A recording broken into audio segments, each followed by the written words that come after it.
struggle with this area. For her, she probably just spends a lot of time praying for me because I'm about half crazy most of the time.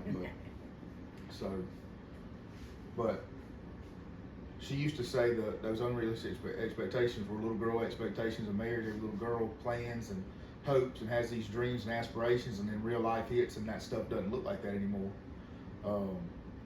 You don't look like you did when you got married after a few years. You don't act like you did. You grow and mature, and you hopefully mature. And it's not easy. And if you think that the devil won't come against a marriage, that's like sometimes number one. Maybe the leadership and pastor of the church is a big target, and marriages is right there with it, because if you can destroy that, you can change a whole lot of stuff in a whole lot of areas. And so it is not for the faint of heart, and I don't think you can do it without God. I think that if you're having a successful marriage and it doesn't have God at the center, be careful. Or get ready, because we couldn't do it without him, hands down. I don't know if there's anything else that's kind of like the big overview, and unless Michael's got a question and he wants to have answered, or anything he wants me to say. Well, somebody put on Facebook the other day, like, my spouse, they're fighting all the time and they're not wanting to do. What would you tell that person? What advice would you give them to? I guess they may be in the same boat y'all was in. One side's don't appear to be caring too much about I think the biggest thing is to pray for your spouse. If you're not praying for your spouse, then you're doing yourself a disservice. But not only praying for your spouse, but also pray that God would show you where you're in error and how he can grow you, and pray that God would change you into the man or the woman that he would have you to be in your marriage. Yeah, we both did the Power of a Praying Husband, Power of a Praying Wife. Those are good Bible study group, small group type stuff. I think intercessory prayer is a funny thing. If you know people that have that leaning and kind of gifted towards, man, they're just really powerful intercessors, they've probably got a temperament issue. And what I mean by that is, if you find yourself just upset, angry, and frustrated with a person over a situation, that can be a powerful motivator to pray. If you quit trying so hard to change somebody or manipulate them into what you want them to do, change yourself. If you go to counseling, the counselor's not going to counsel the person that's not present. They're going to counsel you. So no matter what the other person's doing, you still have the ability, by the power of the Holy Spirit, to be able to react to those things instead of respond to them. So doesn't excuse any behavior from the other person, but how is not praying for them and not doing that working out? That's kind of the whole thing. If anything worth doing is worth doing poorly. So it's a powerful thing. There was one time we were dealing with something, and we live not far from Cottage Hill Park now, but it just so happens that the house we were living in was close to it as well. And I had spent a few days just walking that track, praying. And because if I just take what I think and I assume is my wife being mean to me for the sake of being mean to me, then I'm denying Scripture that says we don't battle flesh and blood.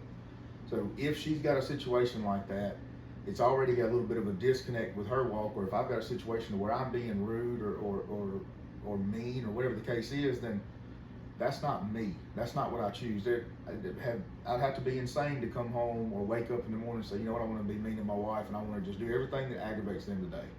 Now, I may tickle just because I like to tickle and that aggravates her. But with that said, man, it's to me, those are signs. When you feel like a person that you're in a loving relationship with, a covenant relationship with, and they're being mean to you, that's a symptom. Roots are a big deal.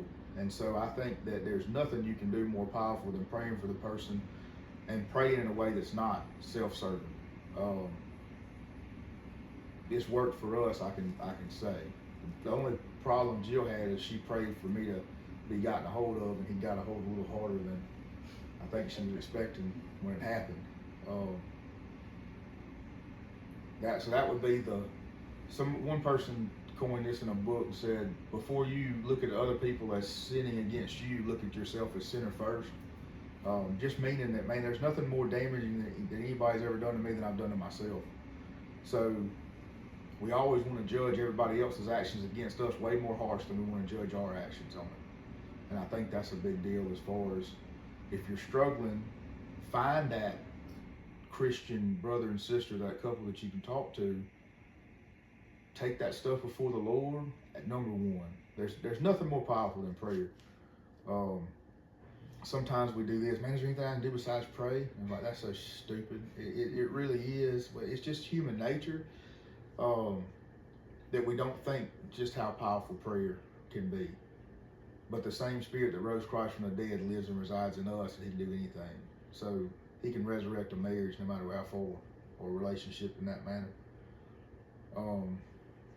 But like I said, that would be it sounds so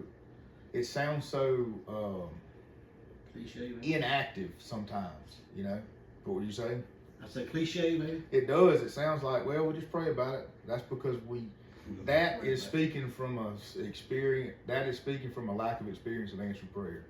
Just honestly, that's not a shot at anybody. That's just a whole pray until something happens. And if you stop praying, it must not have been that important to you.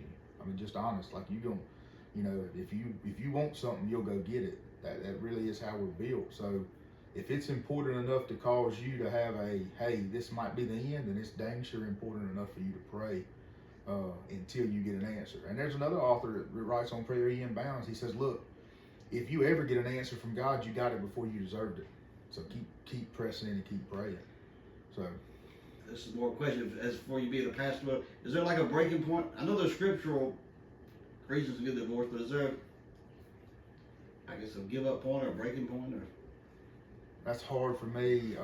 I've just recently had a conversation about that. You can ask a whole lot of people, pastors and others, on their definition of what's acceptable on divorce and remarriage. I can say for us, we genuinely don't feel like there's a reason why we should ever get divorced, including up to even in the event of an affair. Y'all are right there. Y'all seen the. Yeah, we've had the conversation of what it would take based on seeing our friends and family around us go through that. And it's like, I did not do well as a divorced kid. It wasn't good. I don't know, hindsight, I don't believe it's 2020. I know that's probably going to ruffle some feathers, but you only know where you're at now. You can guess and assume that maybe if I'd have made a different decision here, something would have been a different outcome, but you don't know. It's an assumption. So with that, it's like, man, I don't know how I would have grown up and how I would have been and how we would have been, but genuinely, we didn't have a whole lot of example to go off of in the immediate family as far as relationships. But as I stand here today, not experienced in divorce personally with us, I don't think there's anything that could happen. But we also say, let's not test that. You know, people have actually gotten upset with me or said this is kind of funny. It's kind of the Mike Pence thing. He's never going to be in a room with a woman that's not his wife. Well, that doesn't mean, like, I go in people's houses all the time and do electrical work, so I may be in, but don't put yourself in a situation that you're going to have to rely on willpower to stay out of. So with that, like, I don't have a best girl friend, you know what I'm saying? Joe don't have a best boy friend. Like, those are some legitimate things. It's like, if I'm never in a situation to where I can get to know a person of the opposite sex enough to even begin a relationship with, like, it's solid. I mean, that's just a fact. Like, it's very hard to go too far when you got so much parameters on it. Yeah, I think for us, like, we joke and say divorce is not an option. One of us will end up in the backyard. Like, that's a joke between the two of us. But for us, divorce really is not an option.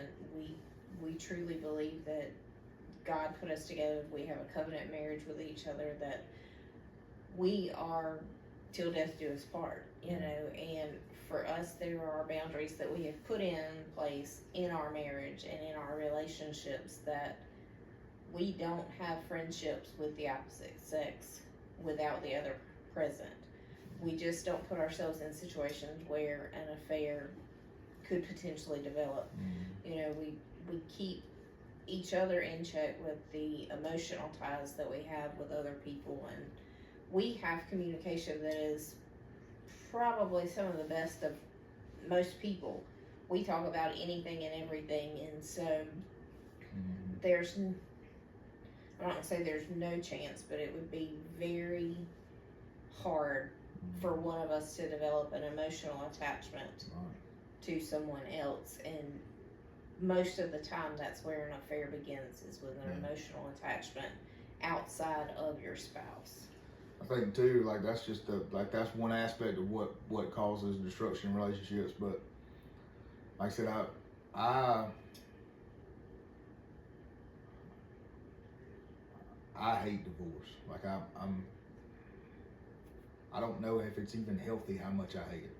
Pause right there. Yep. Reverend Couch used to say, you know, God hates divorce, but God said, you know who hates divorce worse than I do? He said, no, the people have to go through it. Yeah. And y'all help a lot of married people, but y'all also have helped a lot of divorced people, so continue on that. Yeah, I think, man, there's just so many things that you can do before. Again, speaking from we've been through some stuff.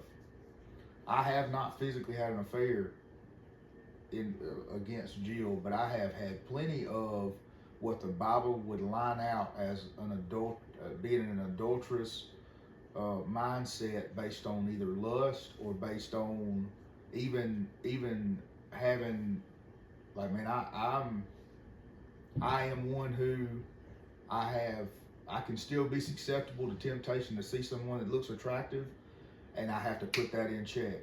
And so this is the very thing that's gotten me in trouble before, and I'm gonna put it on record on a video. But you've always been honest, and I think that's great. So that the point is like when I say something like I'm one who can struggle with lust, I am not held captive by that. I am not in a continual state of sin of lust.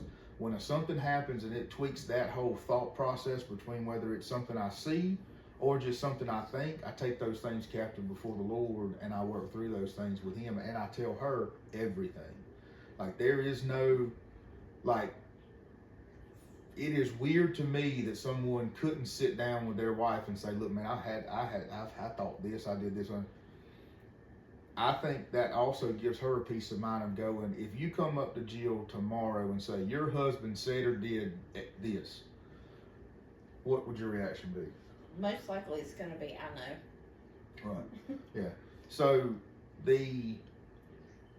I can tell you this, when somebody comes up to me and says, Rick, I need to talk to you, not 1 second do I think, they know something. I'm very open. Now, people don't like that, but I can tell you what it does for me. It's very peaceful to know that no matter what anybody out there says, there ain't no hidden, there ain't no secret.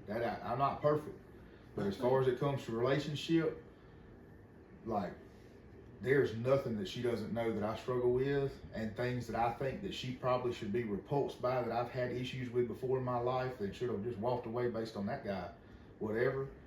But I think most people have those thoughts, but they just wouldn't tell you that, especially church people, for a lot of different reasons. But yeah, the church culture can make it very dangerous for somebody that just has a struggle with any type of sin of the anything of the flesh, can make it to where what should be a safe place to be able to have that and be ministered to, everybody's got their opinion based on either the fact that they're either denying, they're either in self-denial that they don't struggle with things, or they just have convinced that if we don't talk about it, it's not legitimate, it's not true. And there's not one single person to walk on this earth that's in sinless perfection. So they say, that's well, a problem.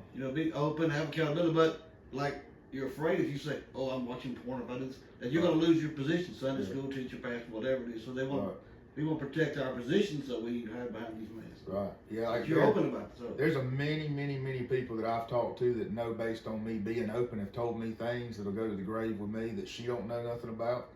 So man, we have a God-given gift of communication, I think, because I don't worry about anything that I tell her looking at me different. That's supernatural, because I know that's not, I want that for everybody. I wish every couple had that. We have it, and that's God-given. because that's just a part of. How many people dodge you because you have a way of asking those questions that make people uncomfortable, but of course I believe God would have you to ask those questions. This has nothing to do with marriage anymore. Yeah, I don't. Yeah, for those of people that would want to ask questions or whatever, if you come, so we got a mutual friend, Shane, that's like this. If you call Shane up and say, I won't front him out and throw his last name on camera. We know a lot of Shane. We know a lot of Shane, but I'll front him out, Shane Garrett. So Shane Garrett, if you call him, I know especially back, a little while ago, if you would call him up and say, man, I'm struggling with this, and this, his first questions are going to be, have you prayed about it? What are you reading? How are you studying? Where are you at with the Lord? Because all those things that we do are going to be symptoms of the root of not being where you're supposed to be. In my humble opinion, that may be the absolutely worst thing somebody could think I would say about marriage. 2 Christians that are following the Lord, I don't think will ever end in divorce. Somebody wasn't following at that time. That doesn't make them bad people. That's just literally the thing of, if you're following the Lord, that triangle, you're going to get closer to one another. He does not split everything that he said in Scripture that he came to divide. None of that's the husband and wife. Like, those are the things. So at some point, one or the other person has had to take their eyes off of Christ in that way. For me, a lot of times, like, one person is up, one is down, but you're never down the same. Because sometimes when you both get out at the same time, And I know what it's like to have my spouse done. And look, this is the last straw. It ain't ever going to get any better. But I think that's a false assumption that we believe the lie that a person's not going to be different. I've heard this before, that nothing can change.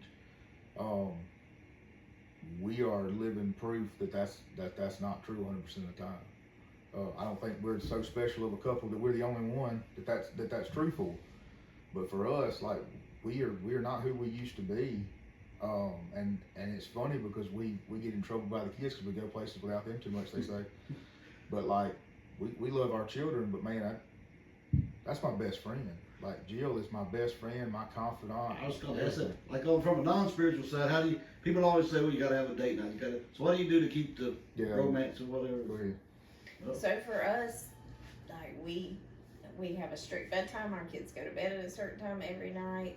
They know the routine, probably hate it, but we have time every evening that we spend together, just the 2 of us, whether it's watching TV or even just separately, just in our own little world. But we do prioritize date night. Like, we go out at least once a week. And for us, surrounding ourselves with like-minded believers and people that we do life with. We joke and say we're old people because we like to sit around and play cards, or if we find ourselves kind of in a slump of we're just sitting in our chairs playing on our phones at night, we're not really talking to each other, we're just existing, we'll have several nights where we'll just play cards, or we'll get a puzzle and we'll put a puzzle together, and we talk and build communication doing something, because that tends to be a little less awkward than staring at each other and going, hey, we gotta talk. We haven't talked to each other in a week. Like, we need to talk to each other. Not that we don't enjoy talking to each other, because we do, but we also work together. I work for him, so we're constantly in communication all day, every day. So we don't have that time in the evenings of, hey, let me tell you about my day, because we experienced our day. Yeah, we've experienced it together all day long. Usually she's heard me call and absolutely be ballistically venting about something that I've had to deal with at work multiple times a day, because sometimes you feel like no matter how good you guys are, no matter how great your customer is and everything, it's like, man, it's stressful. Small business owners. Can't come home and say, my boss pissed me off today. Yeah, you can't do it. And then so with that too, man, so you got, you're either gonna have fights about sex, money, children. Like, those are gonna be your things. Those are like the big 3, and every one of those things is an important deal in a certain situation. But that goes to the choosing the other person. You're not always gonna be in that situation where you got the hots for one another at the same time all the time, in that same way for your intimacy part of that. But you have to take the priority and then say, look, some things we do are for the other person, not for ourselves, type of thing. So there's a give and take on any of that. Like, I'm not so for Jill, like, she's more quality time. So for her, like, if we just have a vacation once a year, we try to take the kids on vacation once a year with us, and then I'm by herself or with other couples by, adults only vacation. So we do things like that. I am just as much infatuated with her physically today than I was when I was 16 years old. So, like, if she feels like she's not enough or valued enough or pretty enough or whatever, it wasn't for a lack of trying on my part to let her know, like, I'm infatuated. She's it. So, I like it for people to. I don't understand how people can try to hurt the other person, right? So I've done it in our marriage plenty of times till I woke up and realized what I was doing. Like, to intentionally do that, man, she's me, I'm her. We're one. So it was a huge wake up call to realize that the one person, myself, that's supposed to keep all the darts on the outside was the one that was slinging a bunch of them, and I'm very aware of that now. So we talk about things like I don't know. It can become frustrating when other people are where we were. And you got to remember we were there too. So with that, it comes with that. So you can come off a little bit like, well, just don't argue, don't fuss, don't fight. Like, that didn't work for us.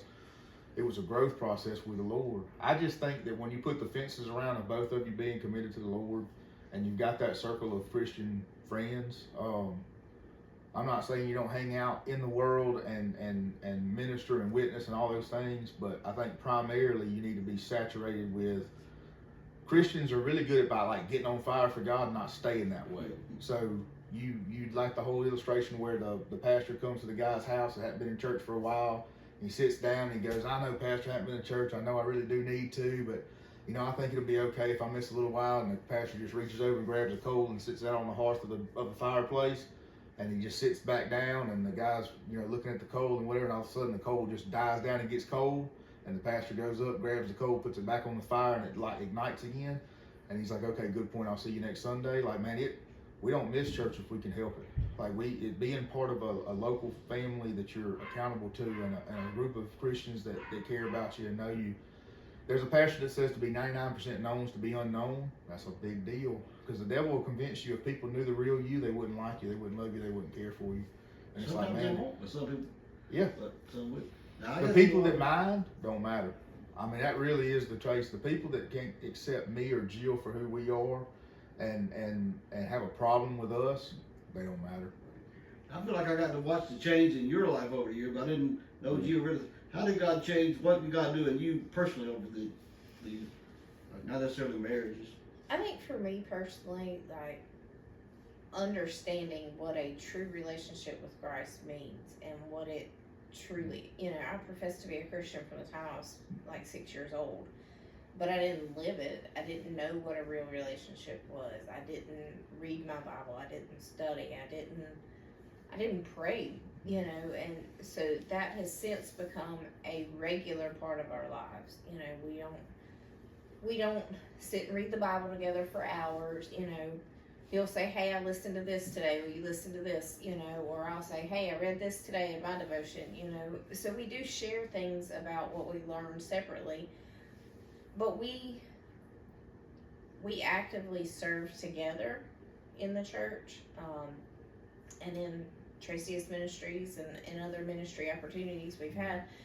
But through us growing together, it's only been because we've both grown our relationship to Christ. And the more you grow towards Christ, the more He brings you together. And that is a different level of intimacy that you can have with your spouse, of sharing the things that the Lord's doing in your life and the things that you're learning about the Lord. And I think through that, He does change you to be more like Him.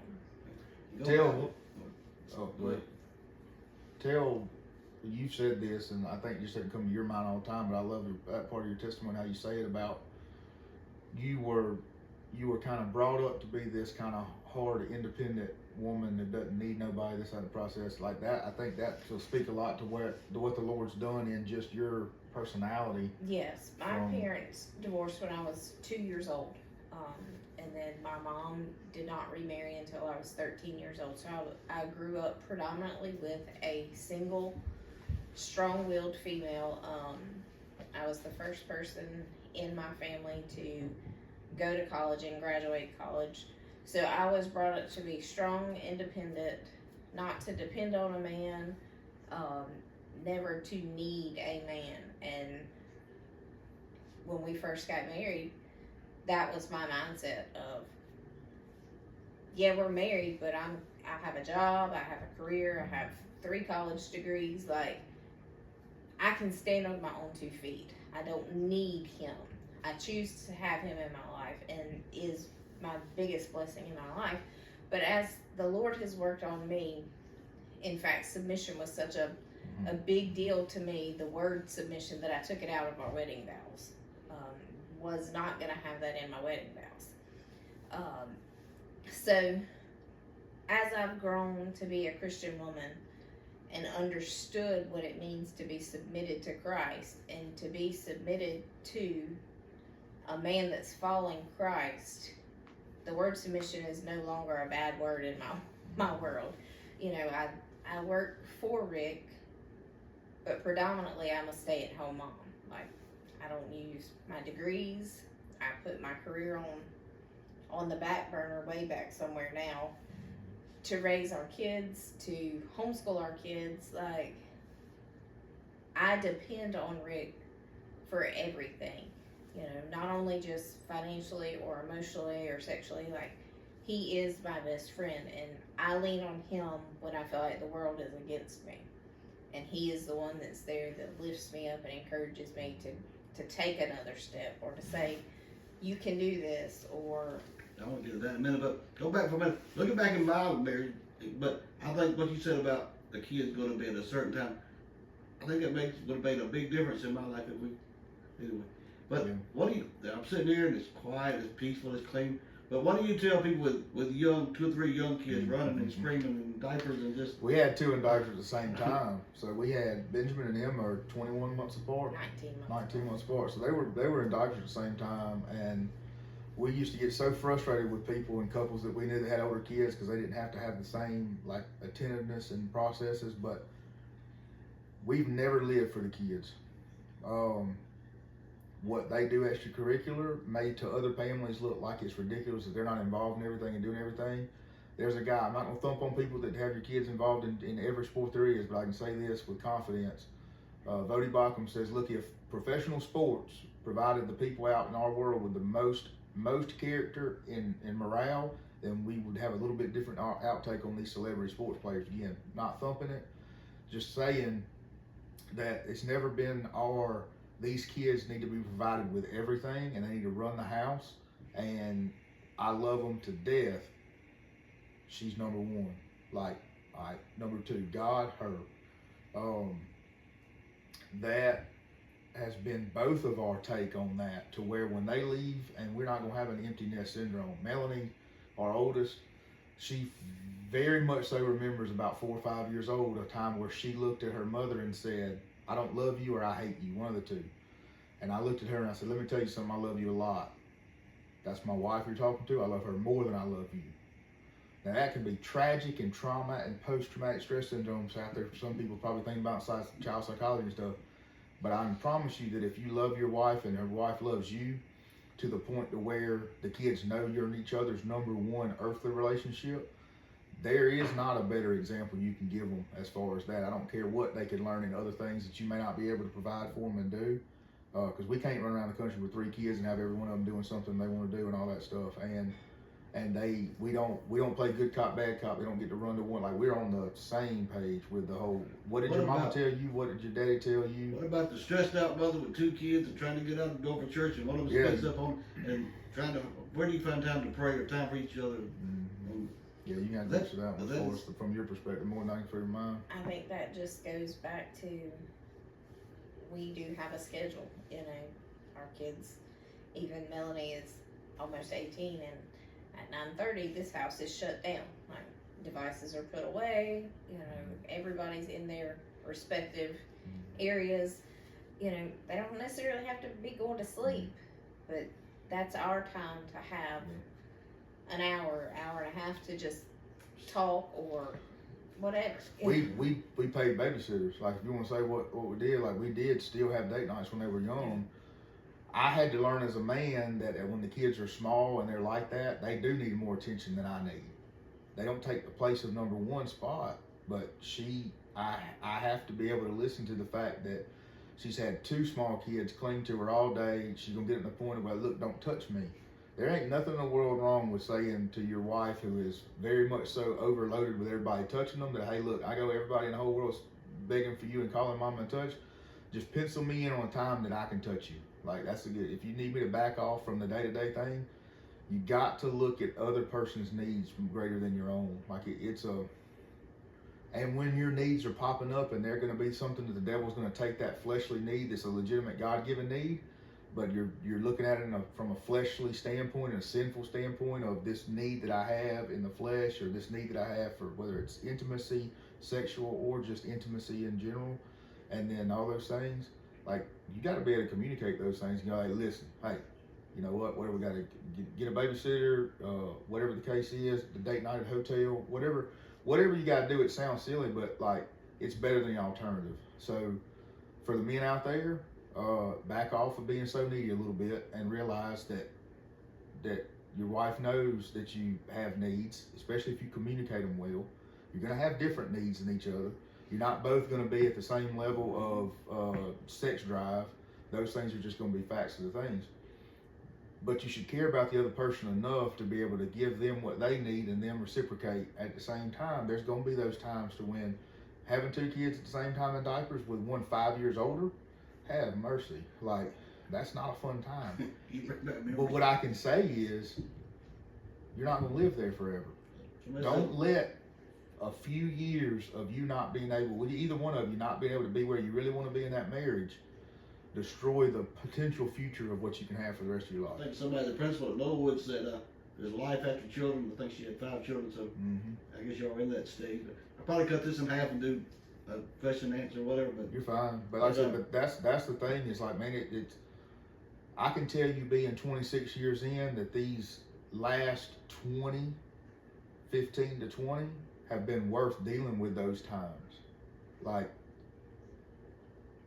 yeah, we could have jumped the bandwagon, went out and got past our rough time of those things, and then been somebody else's best thing ever. That would have just stole what we have. I think for us, one of the biggest things too that we had to learn was remembering that we were on the same team. That we were in this together, that he wasn't choosing to be against me, and I wasn't choosing to be so tired that I didn't have time for him or the energy to him or to entertain him. But we're in this together, and that once you realize that you're on the same team and you're fighting the same battle, you're not fighting against each other, you're fighting with each other. Yeah, you're gonna have those first few years, if you don't know it, you don't have good marital counseling, pre-counsel thing. Like, you're gonna take every negative trait that person has and every weakness that they have, and you're gonna just get irritated and ticked off about it until you realize that that's on purpose. You're gonna be strong in areas that they're weak and vice versa, and that makes 2 people that are incomplete that way. So we don't complete one another. I just said that. We complement one another in those ways. So instead of looking at those things and having every one of those things that the other person may be weak in an area and taking that and saying that's just why. Well, if you're strong in it, then God knit y'all together that way on purpose, and you can help one another get there. That's the whole point. Is you're not gonna have a one person relationship just right all the time. And then something that her dad said that just sticks to this day, 26 years later, is no matter how much in love with somebody you are, there is something you can say or do that can change that feeling with witness. But again, that's why we're not led by, but accompanied by with emotion, because look, you're not going to feel in love all the time. But I can tell you that my goal and my dream, and I think I can speak for her, is I want to sit somewhere one day with our 3 children and 18 grandchildren and 20 great-grandchildren and go, I went to junior prom with her. Like, and I want them all following the Lord. So those are that trumps whatever little need I don't have being paid attention to right now, That's because something you don't that's see what I anymore. want. People Yeah. staying together for. It's rare, and it ain't because stuff is great. It ain't because every day we're just head over heels in love with one another. But it would be extremely selfish of me to take all the time and energy and effort that's been put in, and then grow and change and submit to the Lord in a way, and then give that future to somebody else that didn't have to go through that fire with me. That's the thing that we don't look at in marriage a lot of time is, man, you're in a battle, and instead of the person that's taking the fire being helped by the person that's stronger in that moment, they're just yelling at the person to make changes. Go grab them. Go get in front of the fire. Take the bullets if you're stronger in whatever area, and vice versa, and go pull them off the battlefield. If you get hit a few times, that's okay. It's worth it more than just demanding somebody to be different and then being pissed off, because your little boy or little girl expectations aren't being met. But I can promise you, at standing here almost 43 years old and been together with her since I was 16, I wouldn't trade it for a minute.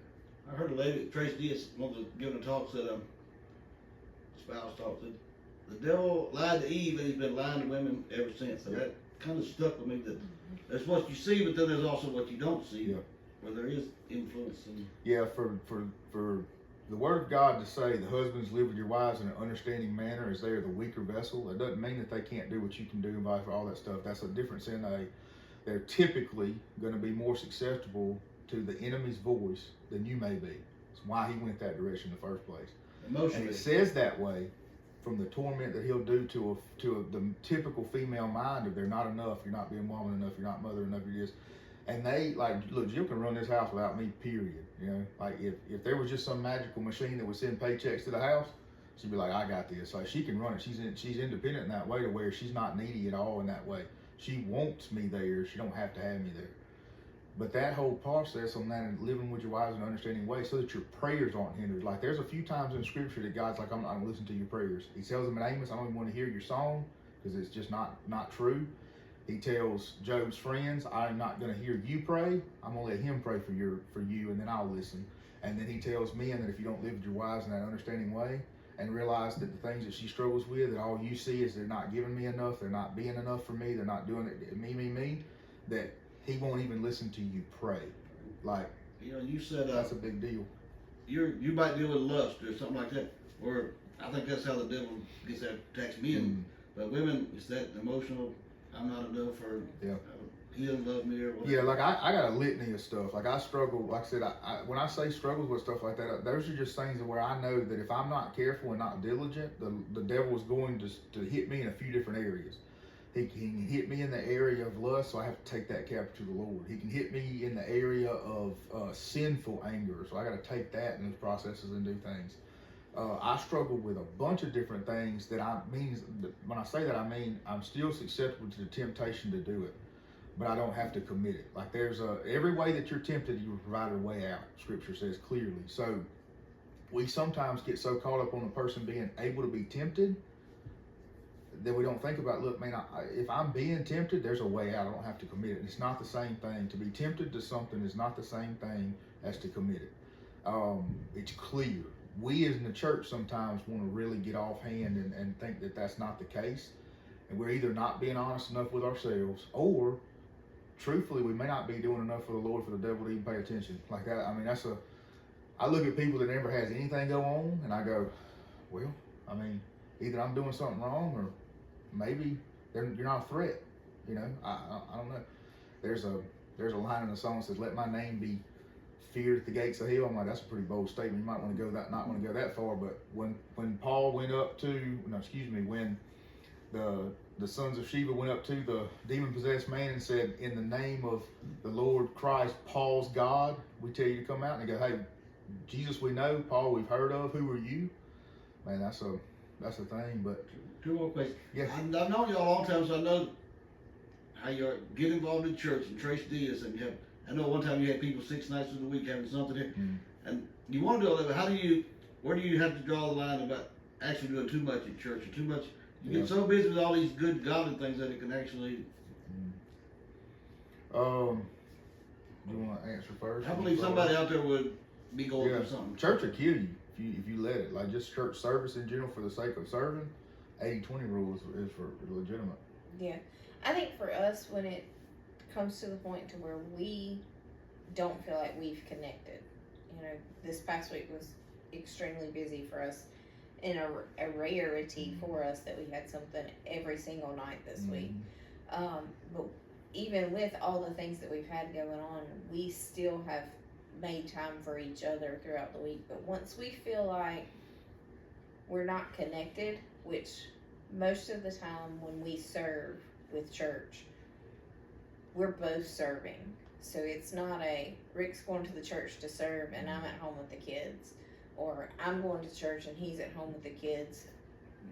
I would say 90% of the time we're both there serving, and our kids are there serving as well. Melanie's a leader in youth, and our kids do life with us, so we don't let our kids hinder us from serving. They come alongside us and serve as well. I'll tell, I guess, what you're comfortable with, but I know for me, or for most men, they get a lot of value out of a position, but over the last couple of years, whatever you want to say or don't say, your life kind of like, somebody pulled the rug out from under you, everything flipped upside down, and God is now doing. Yeah, we're completely just about, by some of our own choice and some of just in general life, like pretty much lost our community in two different ways. So that, I had planted a church with part of the 4-person elders, so I pastored with 3 other guys, and I got to a point to where it's like, man, I just don't feel like this is what I'm called to do right now. And Jill had some feelings and things about that, and the kids did too. But you can't convince anybody when you leave a church that there wasn't nothing bad. But literally, there's a lot of things I am. Liar's usually not in the mix of one of them. Like, one thing I don't typically struggle with out of all the other stuff is lying. So I'd tell you if there was an issue. So that, when I decided to step down, we had a few things going on that made us decide to move our timeline up faster than we planned to step down and go elsewhere, because when you've planted a church, you can't always just stick around and hang out there. It's going to be one of those weird things to where you're going to think, well, would I have done that? Would I have made that decision? Are the people that are still there running the church, sorry, get in here, are they worried about what I think about the things? It shouldn't be awkward, because, man, we love our church family at Renascent where we planted and still do, and talk to some, and just life ways, we're not in connection with everybody. So that was hey, we made the decision that we're going to exit. Some things happened that I won't get into that caused us to say, hey, let's speed this timeline up a little bit, way faster than it did. So that way we had left the church we had planned, so we didn't have a church home for only a couple of weeks, because we're not people that's going to not go to church. Like, that's the Lord, not us. Sometimes it would be great to sleep in on Sunday. But also with, and I won't go and get into this, but, we're heavily involved in the ministry. But, Trace this, we've made it a few times. There's some things happened there with stuff that was said and done and whatever. All I'll say is, like, I made the decision and was like, basically I said, like, I'm done. And Jill was free to do whatever she wanted to do, but didn't care for a couple of things, and we decided to both step out at the same time together. We are now going back to serve at that, because I do believe that God uses Trace Diaz magnificently. He did in our life. That's when we go to serve. People used to on weekends just say, hey, tell us why you're serving. That was part of the introduction thing. It's like, man, God changed my life there. I think he could have done it without it. That's just where it chose to happen. So I want to go back and see what God does that I can't do with other people, because you could go through a Trace Diaz weekend of all the events and things that happen there, and it'd be just an emotional roller coaster, and you leave not changed at all. But the times where you acknowledge God showing up, there's nothing quite like it. To be able to be away for 3 days and have the world just kind of slow down and stop, and you focus on your relationship with God and your brothers, and then on the women with your sisters. I had never seen anything else like it. So that's so. But we lost that for a couple of years, and it's been tough. And going to the church we attend now, Rise, man, people knowing the background I have and theological stance I hold to, and all those things, they're like, man, I would have never seen you at not a Reformed Baptist or even a Reformed Presbyterian church and whatever, and get into doctrine and theology. You know, me and you discuss things that we agree and disagree, but I think it's okay to disagree. I think it's okay to argue and just love each other. It doesn't change the way I feel about somebody if they don't believe like I do. I might not be right. Greater, I might not be. So that's the joke. That's why I say it. So, but with that, we looked a little bit, and man, and when somebody asked me, hey, I know you believe this way, I know this and this, and asked me, right, man, the people of Rise Church have loved us from day one. And it's a legit, I know as a church planner what it's like to teach a team how to be welcoming. And it wasn't that. It was, and I'm not saying they're the only church in town. I'm just saying they truly, such a diverse background and makeup. I like diversity in the church. If we wanted to do it at Renation as well. So I didn't want to go to a church everybody looked like me or had the same background. So it's a really diverse family. I love that about it. I love the passion that the pastor has. He may get frustrated at me because I may give him a hard time, but I have no doubt that Patrick Casey absolutely is on fire for Christ, and he's got a lot of the whole similarities, or I have similarities to him, that he don't care what you think about it type of thing. So it's like, hey, you know, he got a shirt I think that says "Not your typical pastor," and I fit that I think a lot with mine. I don't think I fit a box of things of ordained minister that somebody would think about that, especially coming from the backgrounds that we do. So, like I said, we were not going to not get back involved in things that we felt strongly that the Lord was working into. But yeah, the last couple of years of, if we were not where we are with each other, I can say this for people too, that losing that community connection for that would have took us out. Like, I mean, it was, again, I don't want to get into everything of it, but I can tell you this, there was even to the point where there were people that had tried to communicate with my wife in a negative way towards our marriage. Like, hey, if you want out, I'm here for you. And I'm like, man, if we weren't have been in the spot that we're in, yeah, you talk about fired up. Now look, I'm a little bit still bitter about that. I'm gonna have to work that out with the Lord. But that like, man, like again, leave my marriage alone, you know. But stuff like that happens, you know. And people can be self-righteously thinking that that's what they should be doing. Well, I love my sister, so I'm gonna reach out to her. I'm like, wait, you got the potential to try to destroy a marriage. Is that what you want to do? So like stuff like that happens, man. But people, the whole time, the people that loved us and checked on us and cared about us would say, man, how are you and Jill? How are you and Jill? We were good. I mean, there was several conversations in the background on different areas thinking that we weren't. And I'm like, man, me and her are solid. To the point where, like, as protective as I say all these aggressive things, like, she was a little bit upset with some of the things because of how protective she is of me, you know? Sometimes you got to go through seasons where you lose it. Yeah. I guess it's, everything you know is stripped away, but now it appears that all the pieces are coming. Yeah, well, see, like, that's the thing, too. I think you had brought this up maybe to mention this, like a position or title, whatever. Even several years ago, you had asked me, just because we both go to Trace DS, you had asked me, hey, are you okay this week in coming back several years ago, not serving as a spiritual leader? I said, man, I'm a pastor, preacher at church, whatever. I don't need a title, bro. Like, I'm gonna speak to people about the Lord no matter if I've got a credential or not. So that part, I genuinely, I don't want to downplay the position and say I don't care. So I mean no disrespect to the position and the title, but none of that is gonna stop me from witnessing, because I'm generally better at face-to-face with a group of people anyway, out on the street somewhere, than I am standing behind a pulpit somewhere.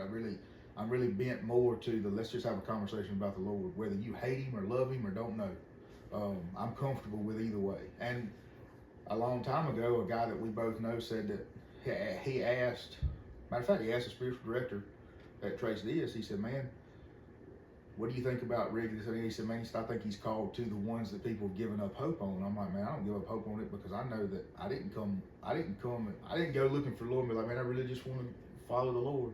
I kind of got dragged a little bit. People don't like to think that theology about dragging, but he drugged me a little bit, you know. Anyway, so I don't know if that answers. A minute ago, I think you were going to say something, and I probably cut you off. No. You probably remember what it was now. Oh, no, I don't know, but I can say the last 2.5 years really, we have had to circle our own wagon. You know, we've had to lean on each other and depend on each other for that community per se, you know, because we are used to having people in our home on a regular basis. We were very active in the church, and so for us, when all those things happened, like you said, the rug was pulled out from under us. We had to kind of evaluate. It can make you gun shy. What do we do now? Yeah. But we both know that we have been called to ministry, and it's in a small setting. And for us, ministry looks like doing life with people.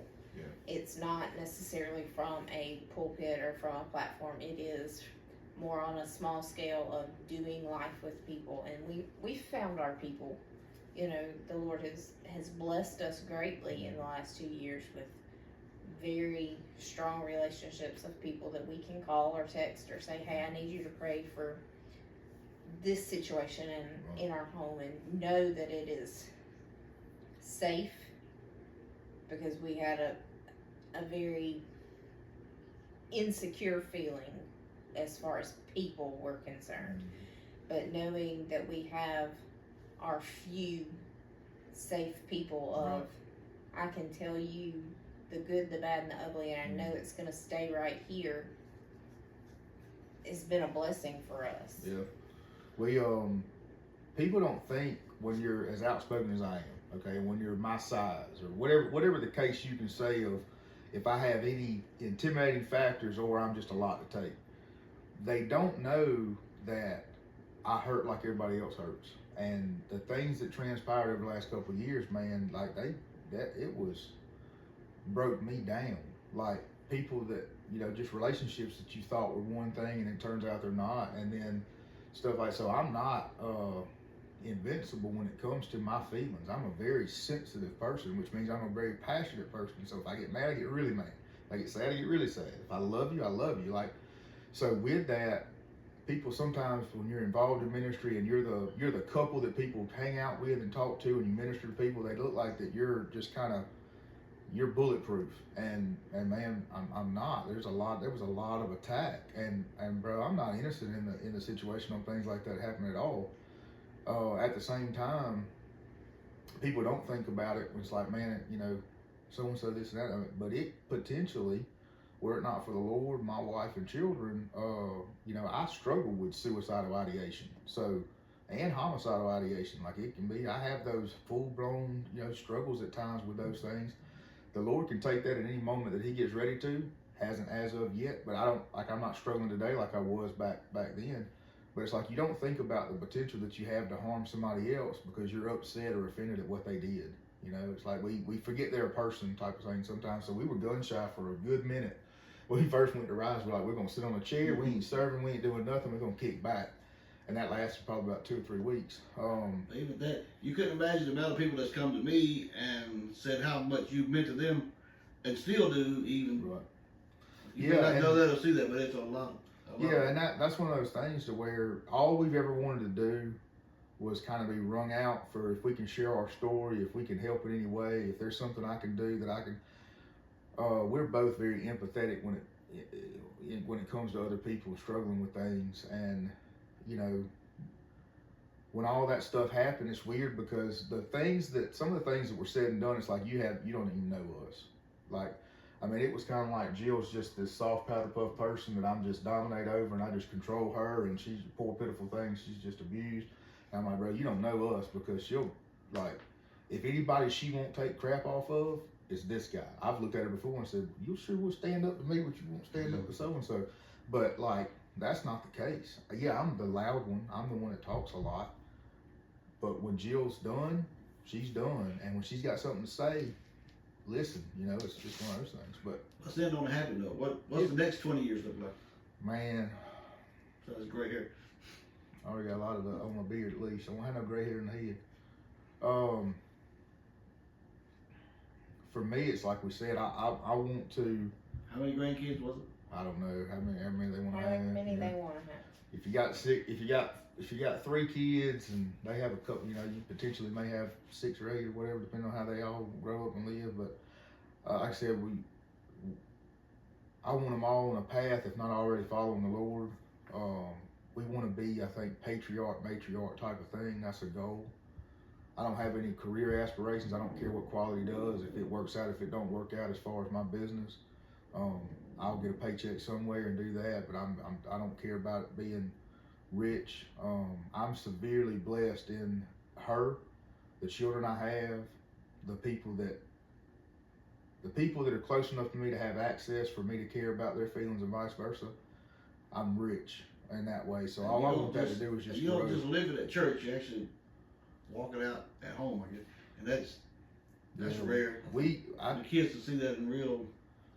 I think the benefit that we both have is Rick and Jill are Rick and Jill everywhere all the time. Like if you come up to me and I'm in a bad mood, I'm not gonna put on the face and smile and be like, don't ask me how I feel unless you want to know. And Jill's not that way either. Like we both have to control our face sometimes on situations and things like everybody should do. But, you know, people used to laugh and joke and think that they thought Jill was the mean girl and I was just intimidating. It's like, look, man, I just happen to be a big fat guy. I got a temper problem just like some guys do, but Lord's working on that and Lord's worked on it. But for my next 20, I just want to build on what we've got, have a better relationship, be closer to one another, have more impact on people around us. If we can fight divorce in every marriage that we come across and be able to have any kind of say and positive towards that, I want my children to know and serve and walk with the Lord no matter if they have earthly success or not. I don't want harm to come to them. I want them to do the stupid things that I've done. I don't want the sins that I have to pass to them. I want God to kill them with me. But you want 20 years. I think very similar. You know, our next 20 years is just finishing raising our kids and growing together with each other and growing in the Lord and serving where the Lord leads us to. Yeah, if I never get a platform for anything other than that, it'll just be on the relationships that we have, the connections, and I think that's more powerful in general too. Like, you know, I don't want to ever be different than I am. I tell people, look, I'm not a nice guy. I don't want to be a nice guy. I want to be kind. Scripture tells me I got to be kind. So I may not agree with you. Kindness means even in disagreement, I'm going to treat you with respect. Nice just means I'm just going to go along, get along, and whatever you say is right. Nice is, Christians need to stop being nice and be kind, truly kind and loving. Y'all want to say anything to anybody watching? I don't know that you can say it differently than No, I don't have like a personal message to anybody other than like if somebody out there watching and listening is struggling in relationship, marriage, man, we are wide open with being able to, whether it's, here's what I do. If a woman contacts me, Jill knows, like flat out. Like if a female said, man, my husband's got a lot of attitude like you, and it didn't, I will never talk to a person that my wife don't know I'm talking about. I will not share things that I talk about with people in confidence with her unless they let me. Same goes for her. She does not. We don't share cross back and forth on those things unless the other person's aware of it. What about somebody like me that is waiting on whatever? What would you tell them? What would you? I like this thing a guy said years ago. He said he was talking to young girls in a group setting, and he meant it for the guys too, but he really focused on them. He said, look, you run as hard as you can after God, and if you happen to look up and see somebody running after him as strong as you are, that might be a good person to talk to. Because for men, I think it's especially dangerous for this, because the strongest, wisest, and Solomon, David, and Samson all fell to sexual sin. So, here you go. The right wife can build up a man into something he never would have been. It ain't about building him up. I'm just telling you what it can do to a man. The wrong can destroy, absolutely destroy. Nobody likes to preach on this verse in Scripture, but the problem is it's in there and you can't take it out. When he looked at Adam, Adam's fault.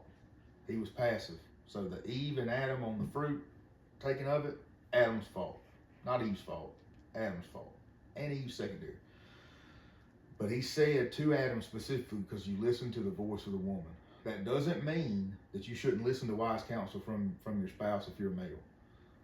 But it does mean that if the Lord has told you something, and they come in no different than Job's wife and say, hey, that's not, you don't listen. So if you go against my flesh wants this, all my family, we were all out dinner one night when Jill and I were just dating. They were like, man, she went to the bathroom and said, she's so pretty. she's not just beautiful. She had the right heart, her personality, her inside. I've never had Jill go to any family function from extended family and worry about if I left her at a baby shower that no men were allowed to, and I was going to go off with the guys, that she's going to be uncomfortable in that situation to the point to where she can't get along with anybody in any setting. So, and I'm not trying to win brownie points, because she'd know if I was telling full of crap. Like, her whole being is in my eye perfect, right? I know the flaws and things, but from physical to inside, mind, like all of it, total package in that way. And I knew that from the time I was 16 years old and was dating her. And that's just God given, like I said. So with that, when I tell people, like I said, when you're single, you're not divided. You can follow the Lord hard as you want to. You got nobody to question, nobody to interfere, nobody anything. When you're together, you have to consider yourself as a union doing that. So for men or women, if that person doesn't love God more than they love you, it ain't gonna work. But if they do, then no matter what obstacles come into place, there ain't nothing there. In my opinion, there ain't nothing you can't get through. Like I said, I've done everything short of having an affair, and I've never put my hands on her. Like and that's because my dad, as little as my dad and I have a relationship when I was little, or really to now, we're good. But he told me one time, you never put your hands on a woman. I don't know what it was about it, but God stuck that in my brain, and that's never been a thing of that I'm gonna touch her and hurt her, you know. So again, we haven't experienced that to know how we would react to that, but by God's grace, I don't want to. She'll hit you now, does she? No.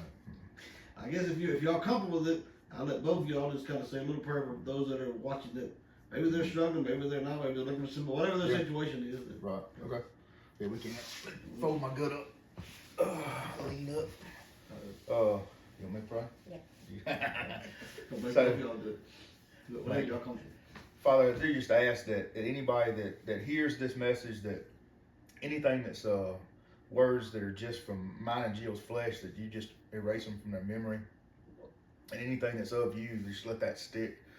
That no matter what they're struggling with, that if they're praying for their spouse and they've been praying for things for years and think they're just not seeing light at the end of the tunnel, that you would give them the supernatural ability to continue that persistence in prayer and lean on and trust in you, and know that they're not trusting in their spouse, they're trusting in you. They're putting their faith not in the person that they're married to, they're putting their faith in you, and trusting that you will show up and that you are a good God, that no matter what anybody else outside influences are saying and advice and counsel in that ultimately your voice be the loudest one, and that you would lead those people that are struggling to connections and brothers and sisters in Christ that can be with them, that isolation, Father, just that isolation would not be possible, because it's impossible for the enemy to get to someone, more impossible for him to get to someone if they got people that are at guard. And that roaring lion that's prowling around seeking to devour somebody usually happens on a one-on-one thing, not a protected crowd of people that are watching over the wounded and the sick. So I just ask that you would be able to work in the lives of me and Jill and our children and family and our connections with family. But again, those people that may see this or hear about it, that they would reach out to somebody. They're more than welcome to reach out to us at any point, any time, and we'd be willing. So just be with all of us and change us into men and women you have us to be. Our marriages are the picture of you and your church. And with that, men, you've called us as men to be Christ in that picture, and we don't leave. We don't abandon the church. Christ doesn't abandon the church. And so I speak especially in general to men, that we would stand up and be firm, be courageous, and do everything in love. And then for the women, that you would seal their minds away from the enemy, and that they would lean into and not be fearful of being vulnerable, being vulnerable to each other, and that you would continue to work in their lives, Father. And I'd love to see just divorce be eradicated from our conversations, and even the possibility that this earth would look more like heaven. It's in Christ's name I pray. Amen.